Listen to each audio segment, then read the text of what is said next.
Pirate Nation on X says Russia is testing a state-backed digital ID within Max, a VK super app pre-installed on new phones. You thought the UK was bad. Shit, you thought North Korea was bad. We now have Russia testing state-backed digital ID pre-installed on every phone being sold to people. Users link passports or biometrics to obtain a QR code as official ID, enabling access to payments, healthcare, and fines. Wow. And then I saw this from Reclaim the Net when I started searching deeper on it, and they link their story here. Russia pilots state-linked digital ID through Max app, which I gotta be honest, this is scary, but expected out of Russia. But isn't it wild that this is what we're dealing with the free world is battling against this kind of stuff. This is breaking on September 30th, 2025. Russia pilots state-linked digital ID through Max app, a digital passport wrapped in a social feed. Max turns state surveillance into a lifestyle app. Governments around the world are increasingly turning to digital ID systems, which, again, before I even go further on this, do you notice the massive worldwide effort together as one pushing for this? And it's got to make you wonder, why is that? Russia is the latest example of how these tools can be tied directly to state control. The country has begun testing a digital identification feature inside Max, a messaging platform created by VK or vContakte and tightly aligned with the government, which I know should shock you all. This is what it's referencing when it says that.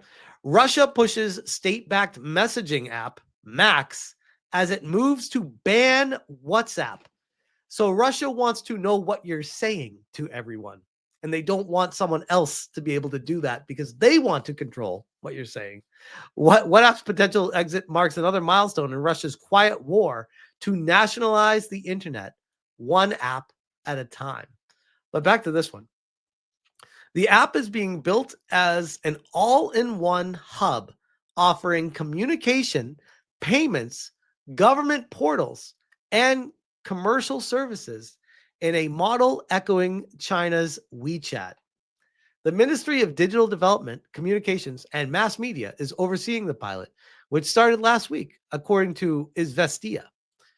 Adults who want to activate this feature must link their Max account to Gosuslugi, Russia's state services portal. I'm at a loss for words with this. Verification requires either biometric data stored in the unified biometric system or a passport upload combined with a selfie. Once confirmed, the app generates a dynamic QR code stored on the user's device, serving as their official digital ID. What happens if they lose their phone? What happens if someone breaks into their house, unlocks their phone with the person looking at them, murders them, and then uses that to access everything?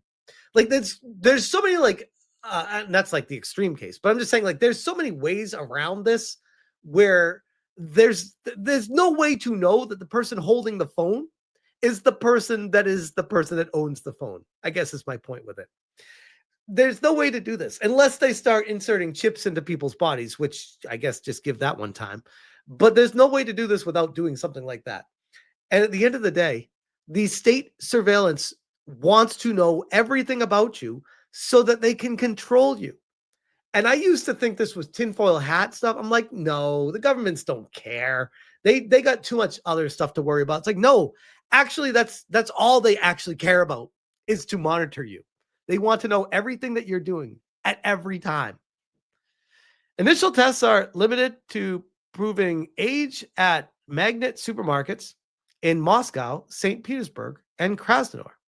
Officials plan to extend the system far beyond supermarkets. And this is the Max app in Russia. State agencies will gain verified user profiles, while companies can provide access to mini apps and chatbots for tasks ranging from paying fines to booking medical visits, similar to China's WeChat. Because apparently, just having a log on at your hospital's system is not enough. You need to give your country biometric data and access to yourself, because you can't be trusted to contact your doctor on your own. Yeah, okay. On top of that, content creators are being encouraged to use Max. As of September 1st, the app must be pre-installed on every smartphone sold in the country. They want to know every penny you're making, and they want to be able to control that to keep you down. The reach of this project raises sharp questions about privacy and surveillance, which, again, with Russia, not surprising, but very concerning, because once this stuff starts happening in any major countries, it's just a matter of time before it starts creeping its way into everything else. Max's terms allow user data to be shared with government bodies, and vKontakte has a track record of close cooperation with the authorities.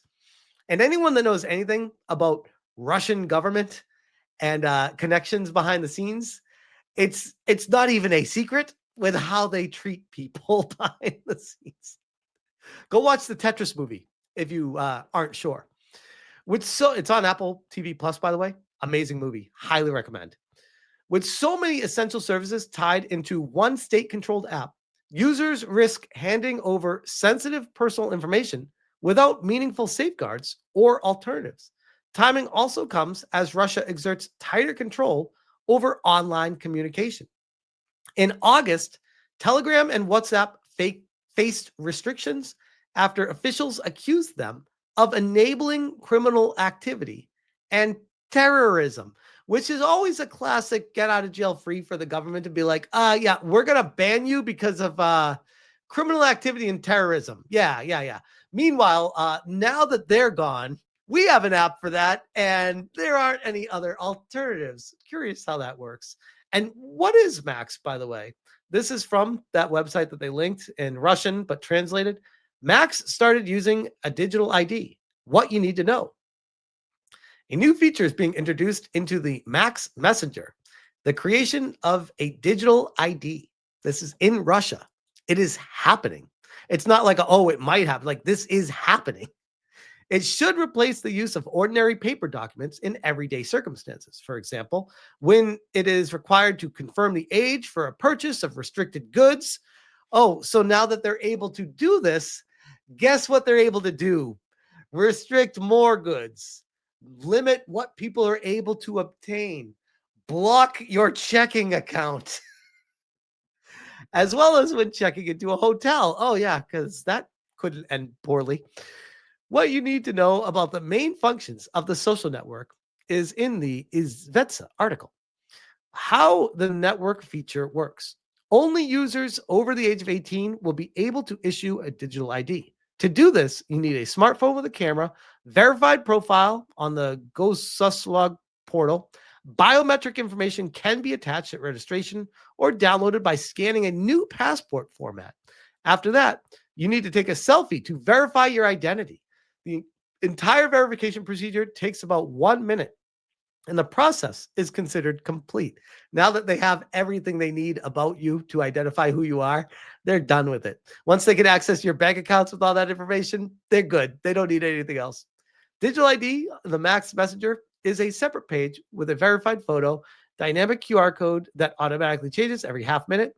You can use it exclusively on the device where it was designed. This reduces likelihood of unauthorized access.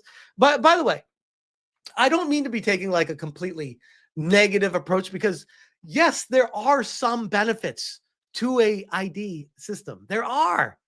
I'm just saying that the negatives far outweigh the positives when it comes to a biometric digital ID.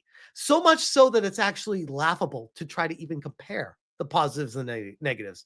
Like, sure, it would make some things convenient, but I'm not going to risk the ability for my government to be able to shut off my bank account or be able to restrict what I'm allowed to buy, or have them tell me I'm not allowed to access certain movies or TV channels or or my car won't turn on, which again, just wait. You want all the cars to be electrical? They want to get rid of gas stoves. They want to control the electricity, the power grid. It's not even tinfoil hat territory anymore. This is the direction it's all going. And at the end of the day, ultimately, the government's going to have all the control and power to say, you know what? Now that we can do this, we're going to start enacting laws surrounding what we're able to control here. And then they will start shutting down things and telling you, oh, it's the law. Sorry. That's how we get to that point.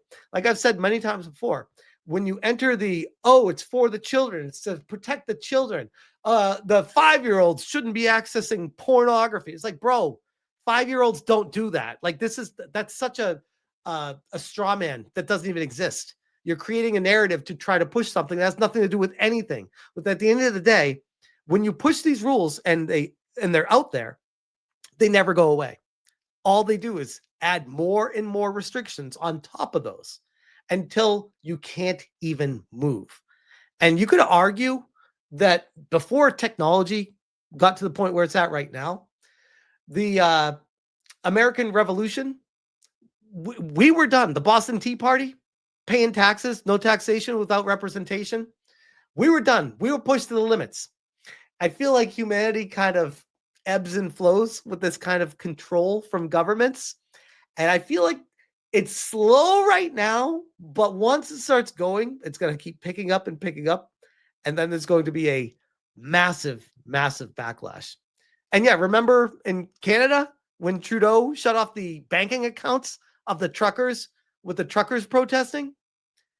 That should scare everyone, where the government was already shutting off bank accounts of people because they were doing something the government disapproved of. Protesting. Crazy. But yeah, that's Russia. And I know it's not that surprising for people that understand how Russia acts, but at the same time, it's only a matter of time before this comes to the rest of the world. And I think it's important to keep up to date with everything that's happening with it, because my God, isn't it crazy how the digital ID system is basically everywhere now? You saw the videos of China where you can't even leave, not just your town, you can't leave like your building premises without scanning your Face ID at the automatic doors that don't open unless you scan yourself out so they know that you're leaving in China right now. Like, that's not even like a movie. That's like literally reality right now. Scary world. But yeah, I will leave that one there.